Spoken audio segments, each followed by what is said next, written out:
You know, we're always told to read the ingredients on the products that we buy and use. But take a look at these ingredients. I mean, unless you're a chemical engineer, this Greek gobbledygook means nothing to you. You don't know what you're using on your body or on your kids. In fact, you can get more information about the chemicals in a dog's flea collar than you can about the chemicals in baby shampoo. Triclosan is a synthetic antibacterial ingredient that's a chemical cousin to Agent Orange. Is triclosan in any of the products you use? Well, we're going to find out. Linda Chae has been speaking out about chemicals that we use in the day-to-day products, and what she has to say is pretty scary. Let's start off with a word that we might see on the front of some of these things we buy: non-toxic. Does that mean anything? Well, non-toxic, according to the cosmetic industry, means that only 49% of the laboratory animals died in the tests. If 50% or more had died, then it would have been considered toxic. But because the cosmetic industry is self-regulated, since 1938, nobody has a right to see any of those tests. Now, does that mean that up to 49% of the animals could have died? That's right. In reality, is it not that high? Typically, if they test them, that none of these animals die. Is that possible? So it really is non-toxic? It's, on many of these chemicals, there's more and more information coming out from universities, and we're seeing an overwhelming amount of publicity showing that most of these ingredients do have some toxic profiles. If they are so bad for us, why are we all, if you look at these products here, many of them are stuff that you probably use at home, why aren't we all sick or dead?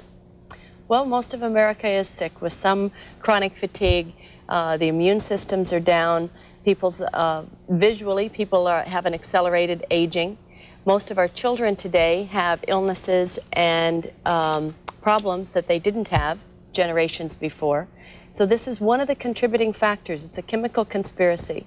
I read recently that there's a huge upswing in cases of asthma recently, and one of the things that they're investigating is the antibacterial soaps that we use on kids. Yes, absolutely. Like triclosan, which is in this ingredient here. Triclosan's also in this toothpaste. Well, if triclosan, that's the one that's the chemical cousin to Agent Orange, how does the federal government let that go in there? Again, because it's self-regulated. The cosmetic industry gets to determine all of its own safety data. Now, triclosan, according to the EPA, is a very serious insecticide pesticide. It's got long-term effects. It is not biodegradable, so it might be around for 500 years. And as an insecticide pesticide, it's a hormonal disruptor and may contain dioxin, which is a serious carcinogen. Is it possible that it's in such minuscule, itty-bitty amounts that it really has no effect? Could it be in larger doses something that's dangerous, and in the dose that's in toothpaste, for example, not a concern? Do you know that the toxic ingredients in triclosan is rated at parts per trillion? And a parts per trillion is 1 drop in 300 Olympic-sized swimming pools.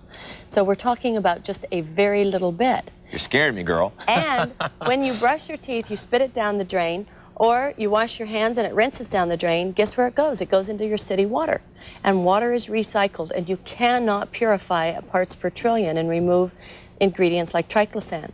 This is why today men's sterility is dropping, and why women's hormonal systems are being scrambled as well. Discovery Channel 3 weeks ago said it may be that our future generations may be sterile. If they know that this is so bad, then why do the companies that make things like toothpaste put them in there? Well, the people that have patents on these ingredients want to make sure that the public has a very positive view of them. And it's only when Tufts University starts saying that triclosan actually is a potential mutagen, meaning it's going to mutate these bacteria to keep our immune system from being able to fight against it. That information is not made, that information is available to the public, but the cosmetic industry that has the patents on these ingredients, there's a lot of financial profit in many of these ingredients. That's why most of them are synthetic, because petroleum-based ingredients are what you get patents on. Mm-hmm. Well, we're just getting started. You'll be able to stick around and answer some more questions, won't you? Yes, I will. I think we have a lot of questions. However, right now, if you want more information, we do have a phone number for you to call. It is up on the screen right now. You're going to be doing this is a phone number. It's the Institute for Nutritional Health. It's 888-688-8048. You can call for more information. You can also log on to the FDA's website at fda.gov. Linda will be back at 8:15 to talk more about the chemicals in our home care products. We have a lot more questions based on what you had to say this morning.